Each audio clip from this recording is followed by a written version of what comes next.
next, we have Dr. Tim Dean, who is a senior philosopher at the Ethics Centre in Sydney. Tim will be presenting on how we can navigate discussions with people who have a different ethical viewpoint to our own. So thank you, Tim.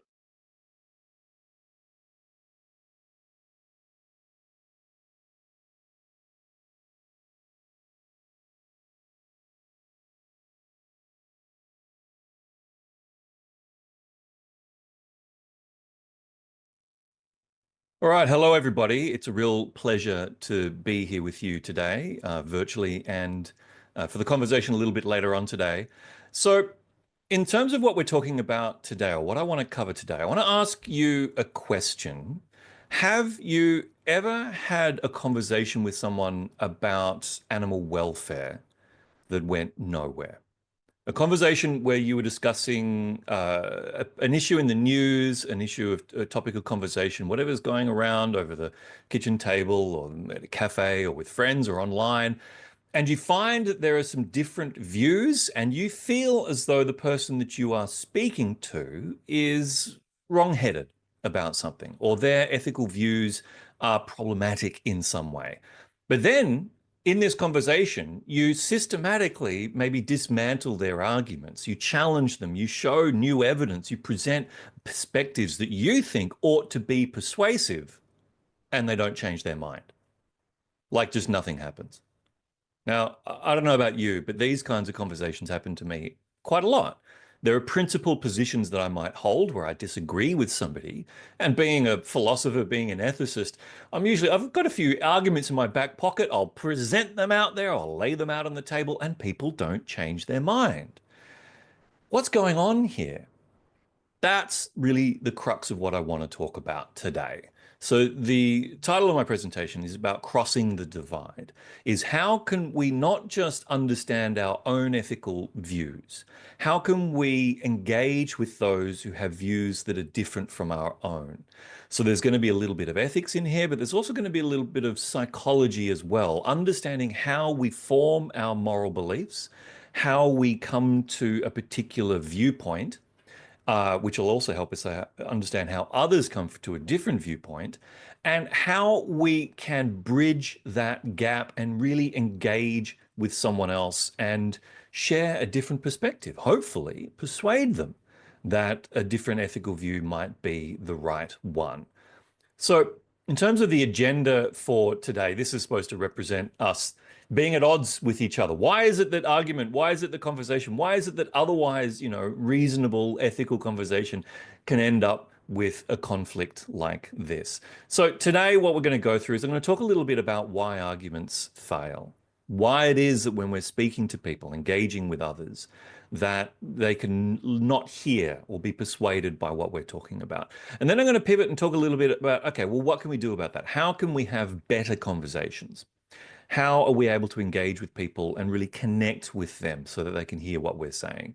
And then I'm going to share with you a few perspectives on what I've seen from the literature as being common points of view that resist certain animal welfare arguments.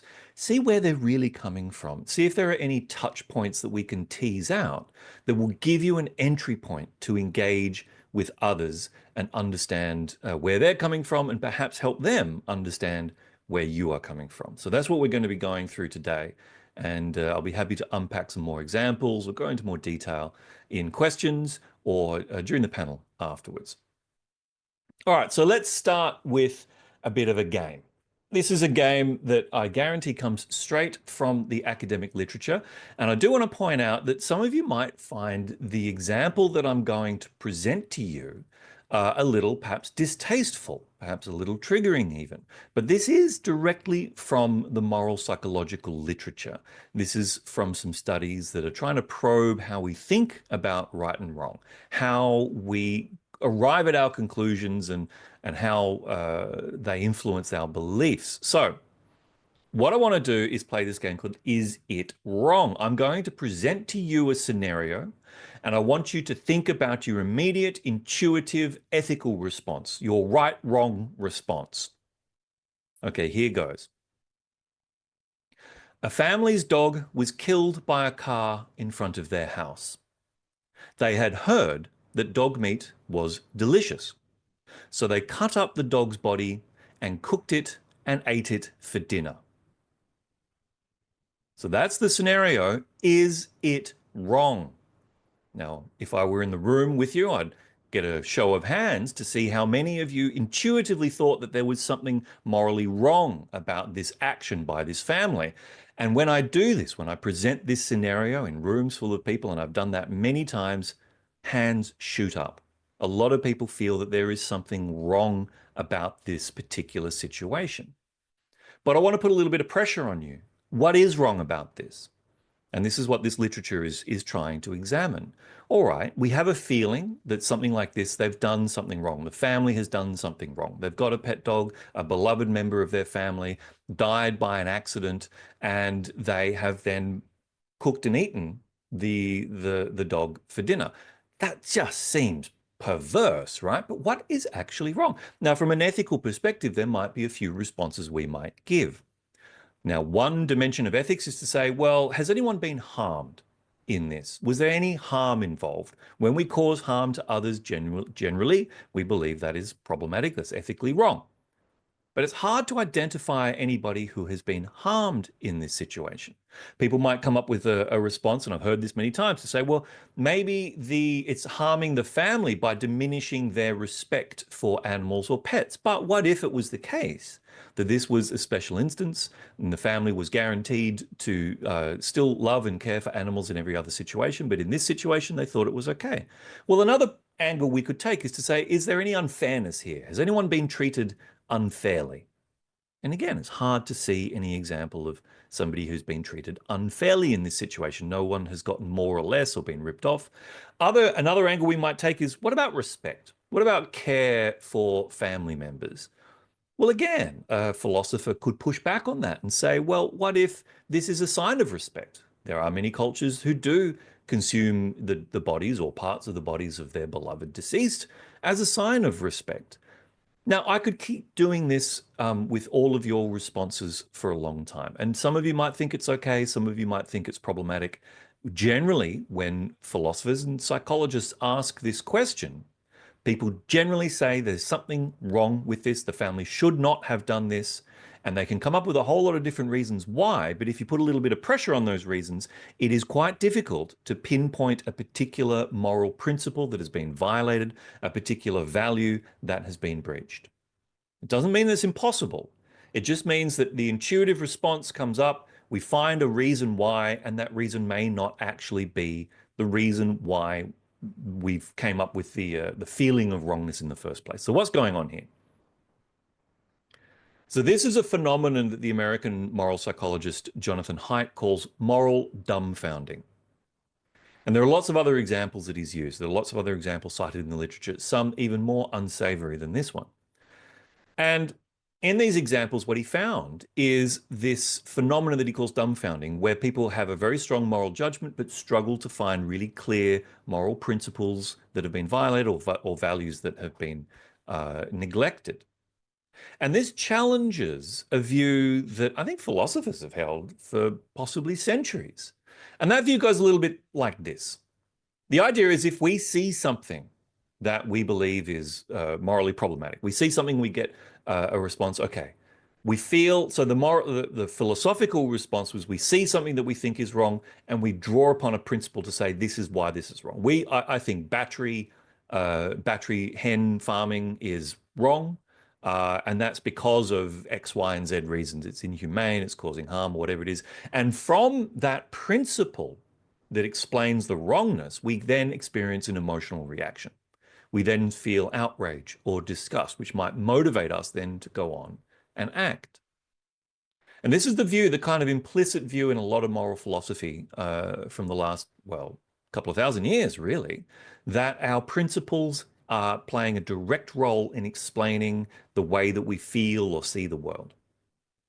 But the moral dumbfounding example flipped things around a little bit. And so Jonathan Haidt proposed a slightly different order of proceedings. If we see something that we believe is wrong, we immediately get an emotional reaction. Principle hasn't stepped in yet. We see something, we feel outrage, we feel disgust, we feel contempt, whatever that might be. And then we go fishing for a reason why we might think that this is wrong.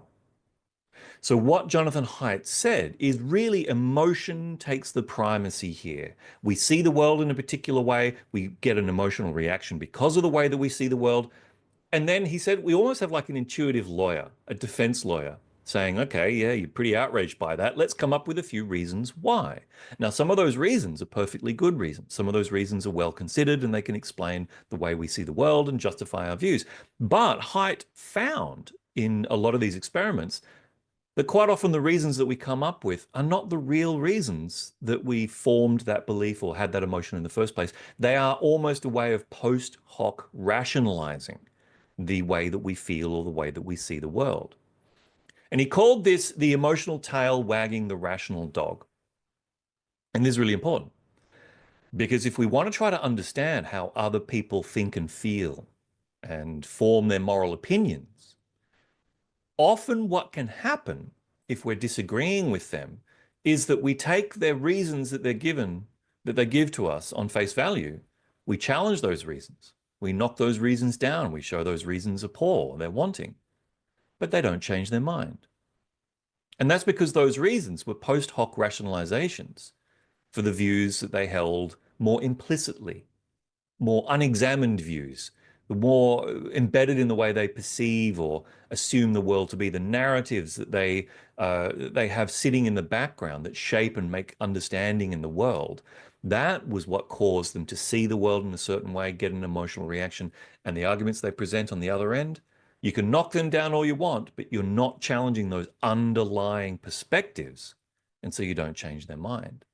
And we see this in all manners of discourse, not just around things like animal welfare, but we also see this in discourses around things like climate change or energy policy or all sorts of different things where you have an argument with someone, you knock down their arguments, it just turned out to be a post hoc rationalization and they don't change their mind. So what do we do about this?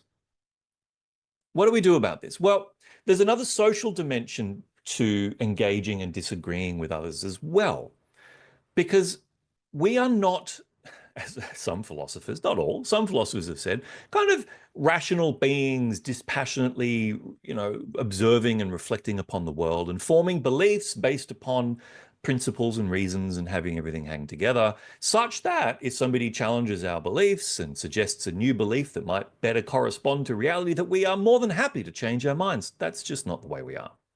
We are social creatures. We are moral creatures. We're emotional creatures.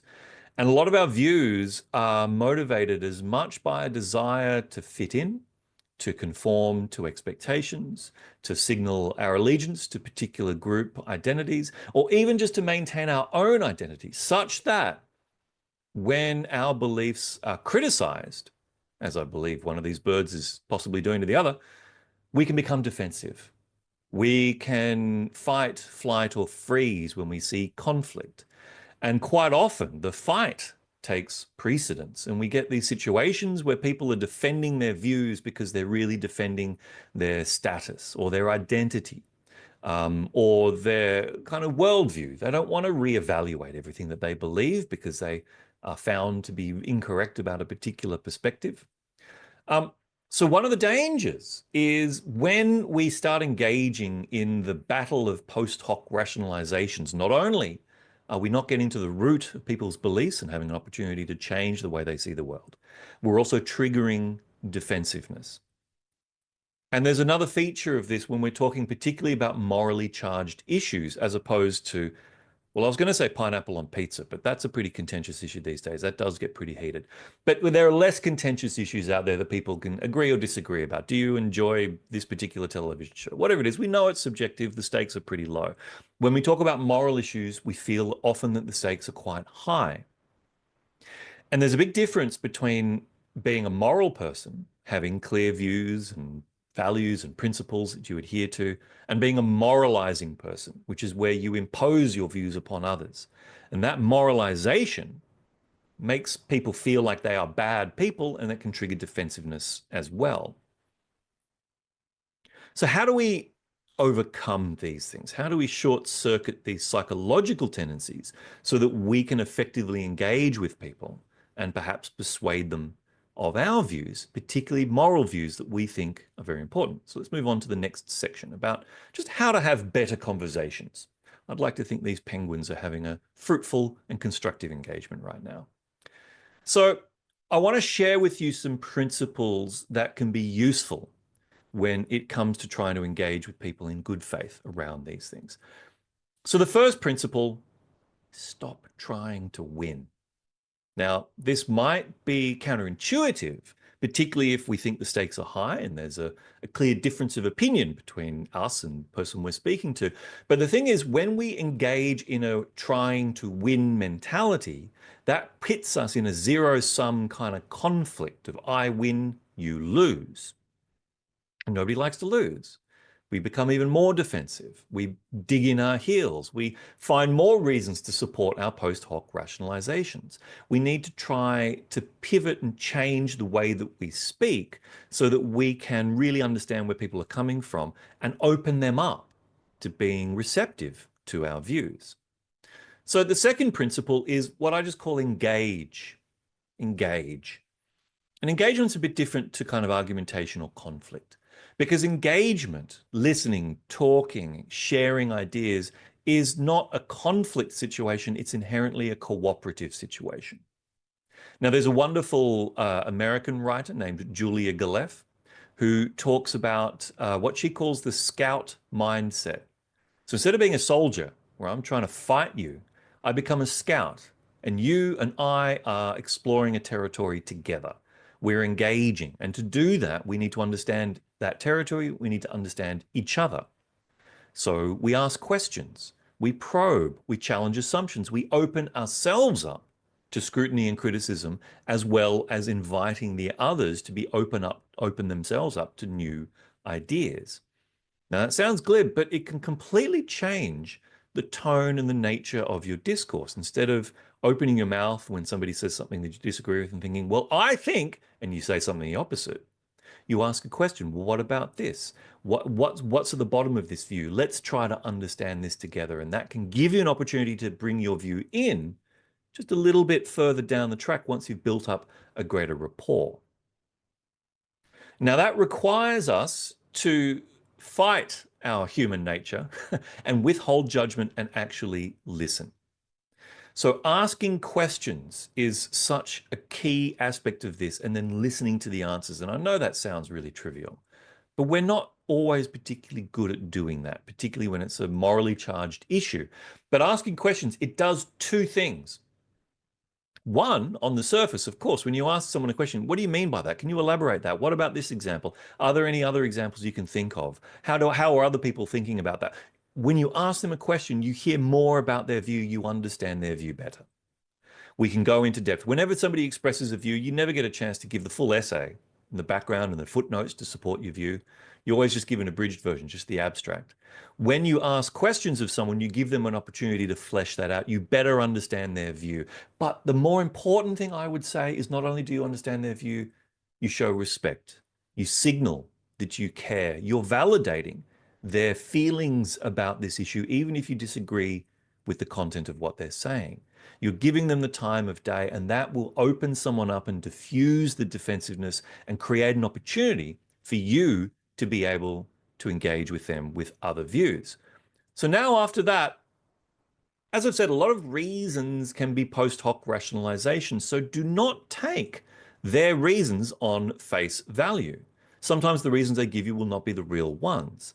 Instead, focus on going earlier in that chain. Remember, I said you see the world, you get an emotional reaction, you come up with reason. Focus either on emotion, going back one step, or even further back, change the way we see the world. Now, let me give you just an example of this in practice. We have here Peter Singer, very famous proponent of animal ethics and very persuasive arguer around animal ethics. And that said, even though he gave very good reasons to believe in certain animal ethical stances, I put it to you as a conjecture that the film Babe turned more people into vegetarians than Peter Singer. Now, I could be right or wrong about that, but you get my point. By perceiving animals in a different way, by humanizing, by understanding. I mean, anthropomorphizing can be problematic, of course, but at least it can open up the idea that animals have an inner life. They're sentient creatures. They experience pleasure and pain. They have goals, and these things matter to us.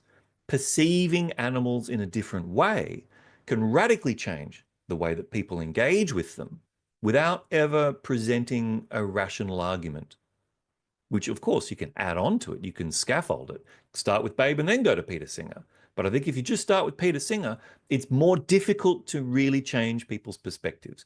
But what does Babe do? It goes all the way back to that first step in the line of changing the way people see the world. And this is what I think is really important, is changing perspective, changing perception of the world before we try to just tackle reasons straight away. So if we get to the next thing is focus less on sharing reasons, be suspect to them, and try to understand what's really motivating people, what's really making them think and engage with the way they see the world. And finally, just acknowledge change takes time. Perceptual changes take time. It is too much to expect that one conversation can radically pivot someone's view from one point to another. But over time, building respect, sharing perspectives, getting mutual listening and cooperation and exploring the territory together, change can happen. There's abundant evidence of that. So now I want to talk a little bit about some particular strategies to get to this thing that I'm talking about in 4C here. Understand what's really motivating them, because often what we think might be motivating their view is not really motivating their view. So here are some common objectives. Now I've pulled these out of the literature, and then I'm going to riff on them a little bit. So one common view is that, or one thing that's been found in the literature, is people with more right-wing or politically conservative views tend to be less in favor of animal ethics or animal welfare. Now, what's actually motivating this? Now, we know from moral psychology, and this is sometimes people on the left side of politics caricature people on the right side of politics as being unempathetic. However, that is not entirely the case. It is just the case that from a moral psychological point, and I'm generalizing very, very broadly here, I'm talking about general tendencies and trends. People who tend to have more right-wing views are very empathetic, but consider a smaller circle of ethical concern. So those within family, community, ethnicity, whatever that might be, are the targets of high ethical concern, and those outside of the circle are just less important in terms of ethical concern. And if animals are on the outside, then that can help explain why they have less emotional and empathetic response to animals. So what do we do by that?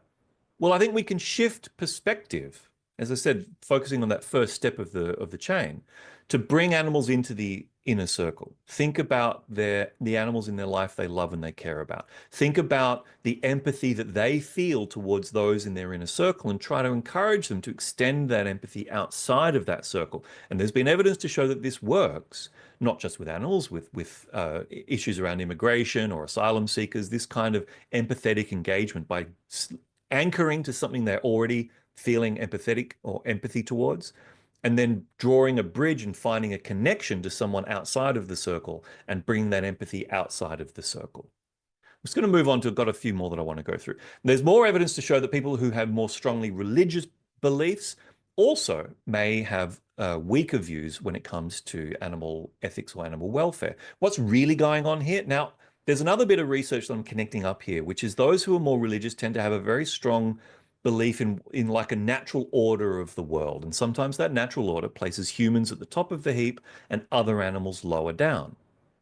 So what do? I think there's a couple of pivots that we can do. We can lean into certain aspects of religious ethics and talk about humans as responsible caretakers. That's one view. But another is emphasize these universal concerns of harm and suffering and values of care and compassion to try to flatten that hierarchy of nature, to try to diminish the kind of fundamental metaphysical difference between humans and other animals.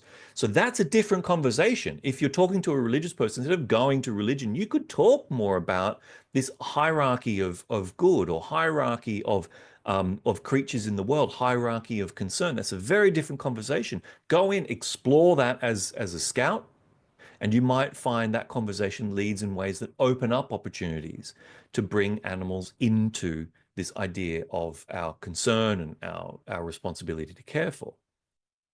So let me give another example of a common rejection or resistance towards animal ethics. I've seen this cited in the literature as being like the hyper-rationalist view. But this is around particularly issues around, say, animal testing. Well, from a consequentialist point of view, if some animals suffer and their suffering is less important than human suffering, and we save a lot of human lives, well, then we ought to just allow it to continue. What's really going on there?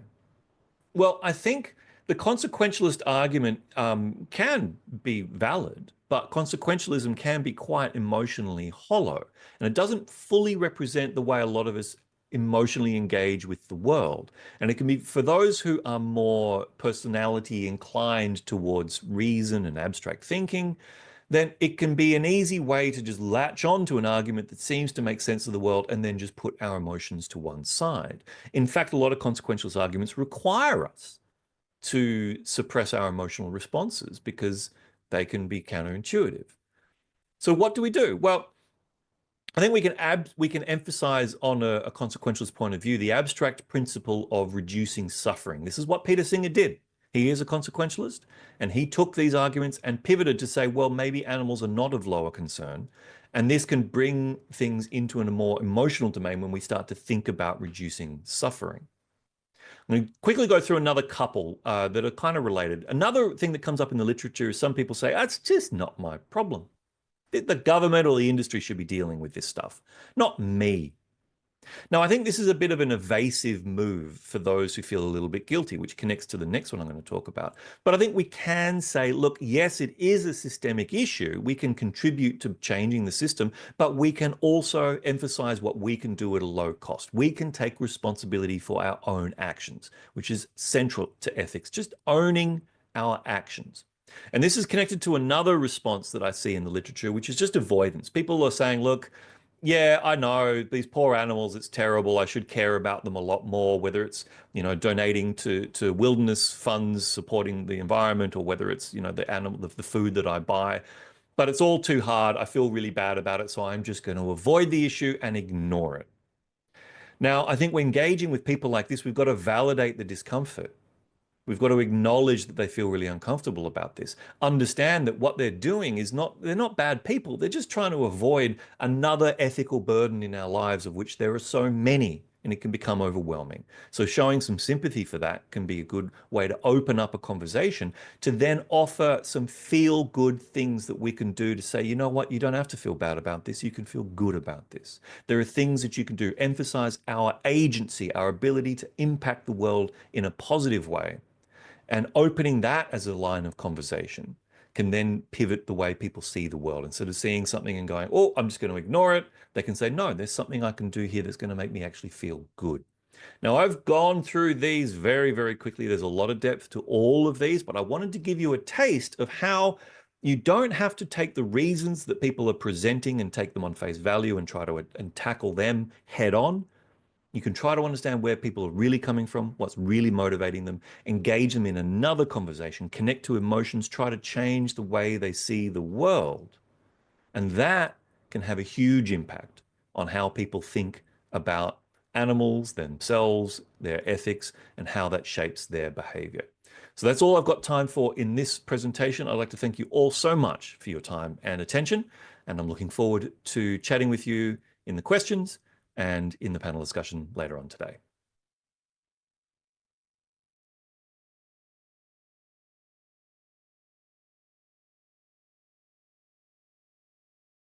Dr. Tim Dean now joins us live. Hello and welcome. All right, how's that? Am I coming through clearly? You are coming through clearly. Fantastic. Like on my technical issues on my video end, apparently, so I apologise.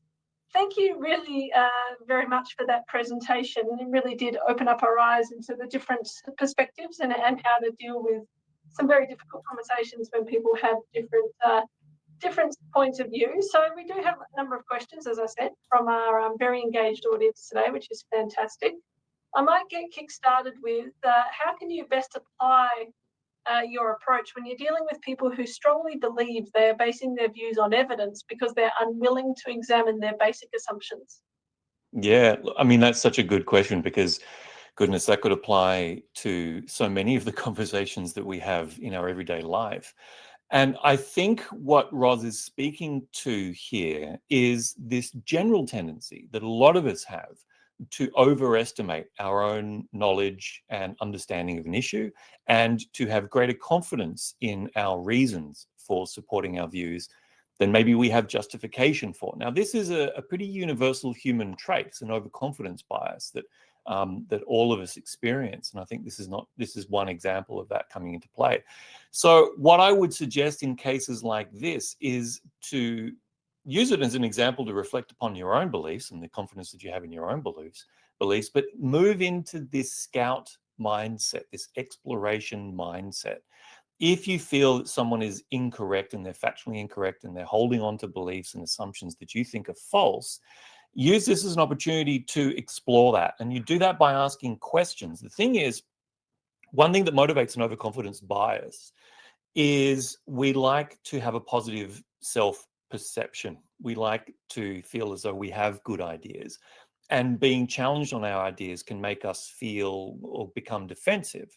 So by going into the exploration mode, you can hopefully short circuit some of the conflict and say, let's talk about these together. Where did you tell me about your views? Where did you first come to believe this? What are the evidence? What's the evidence that you have to show that?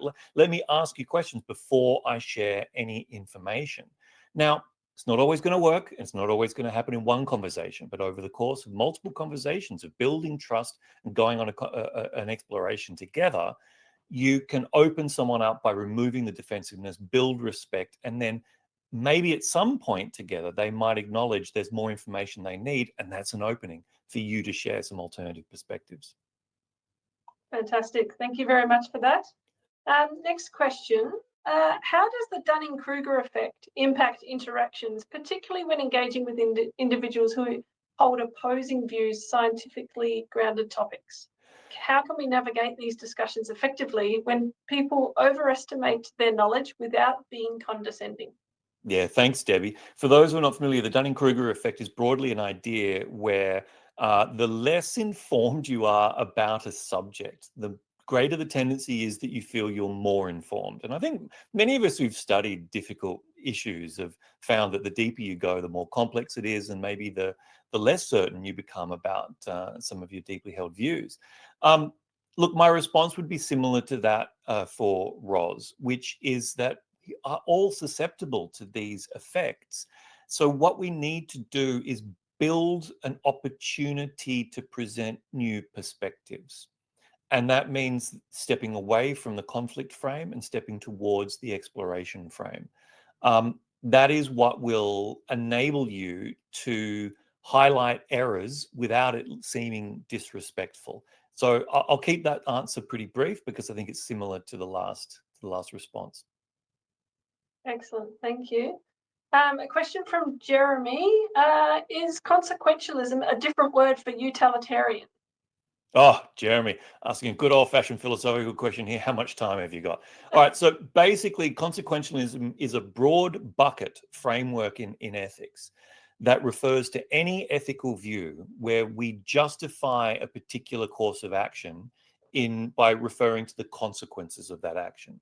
So we're thinking about what are the outcomes, what are the impacts, how will it change and affect the world? So a consequentialist says, well, different consequentialists think different outcomes matter more than others. Some consequentialists, for example, believe it might be welfare that matters. Some believe it is happiness. Some believe it's reducing suffering. And they will judge a particular action based upon whether it reduces suffering. Now, the contrast to consequentialism is often called rights, duties, or deontological ethics, which thinks about the rules that we follow we judge something as being right or wrong based upon whether it conforms with a rule or not. Simple example to contrast the two: should you lie? Should you lie to protect someone's welfare? Consequentialist says, well, if lying is going to increase welfare, I should lie. A deontologist who says lying is wrong might say, well, we should not lie, even if it might advance someone's welfare. Now, where utilitarian comes in is utilitarianism is a form of consequentialism. There are many different types. Utilitarianism just says the outcome that matters is going to be a few different things, and we're going to bundle them together into one term that we call utility. Does this action increase utility? That is the right thing to do. Does this action increase it more? Well, we should do the thing that increases it more.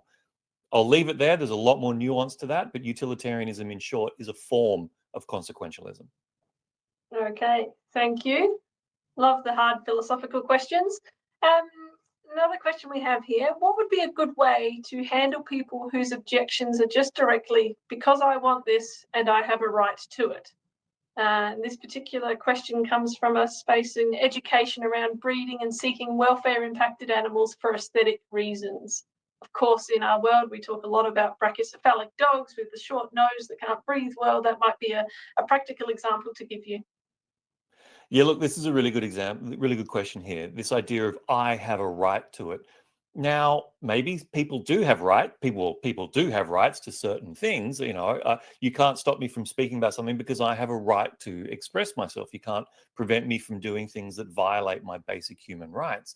But it's very easy to take that language to say that rights are these inviolable things that protect me from what you want to do or stop me from doing, and shift that language to then use it as a post hoc way to justify whatever the hell it is that I want to do.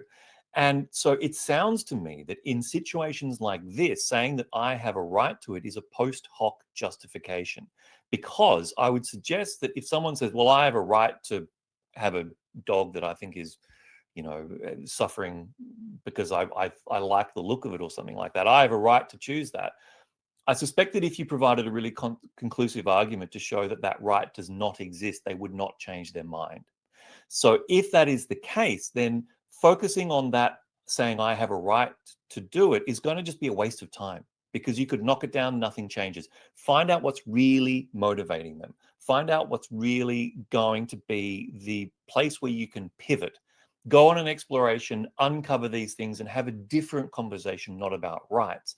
Have a conversation that taps into things like welfare, empathy. Have a conversation that taps into what are your thoughts on suffering? Tap into a conversation that's unrelated to maybe pets, that is about, do you think it is right for somebody to cause suffering if it just makes them feel better or serves their interests? Make it more abstract. Go meta. Talk about what it means to talk about these things, and avoid what you think might be a distracting post hoc argument. Okay, thank you. Really great one. I'm going to squeeze one more question in because there are so many of them. This one from Nadia. Thank you, Doctor. Although I understand the intention and strategies of this approach in theory, but do you think in the real world there is also a risk that you may unintentionally validate their point of view by giving respect to whatever their opinion is being expressed?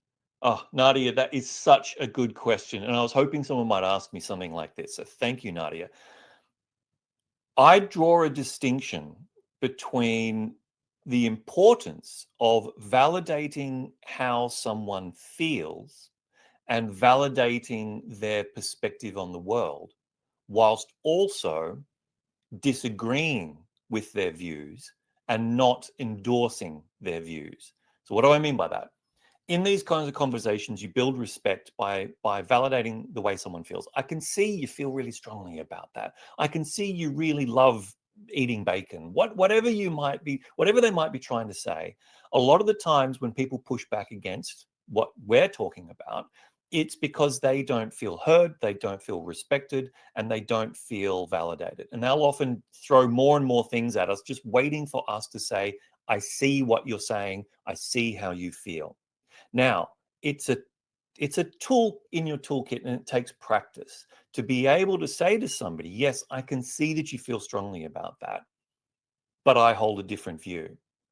And what you want to try to do is validate their feelings without endorsing their perspective, by offering an alternative perspective. Now, I teach a whole workshop, a couple of hour workshop, to show how to kind of work through this in practice. We can't nail this right now, but I do believe, and I have practiced it myself, and it's possible to build respect by validating how someone feels and yet still put pressure on their ideas and pivot to a different perspective. Fantastic. Thank you very much, Tim. And I think many of us who work in the animal welfare space have experienced exactly those conversations. So I think everything you've shared with us today has been really, really helpful. I apologise to our audience that we haven't been able to get to all the questions, but the fantastic news is that Tim will be joining us for the last session today when we have a discussion forum, which, given how lively the chat has been already, I think is going to be a challenge for me to moderate, but also a really, really rewarding experience for everyone. So look forward to seeing you again in a little while, Tim. Thank you very much. Thank you, everybody. Thank you so much. Thank you, Tim.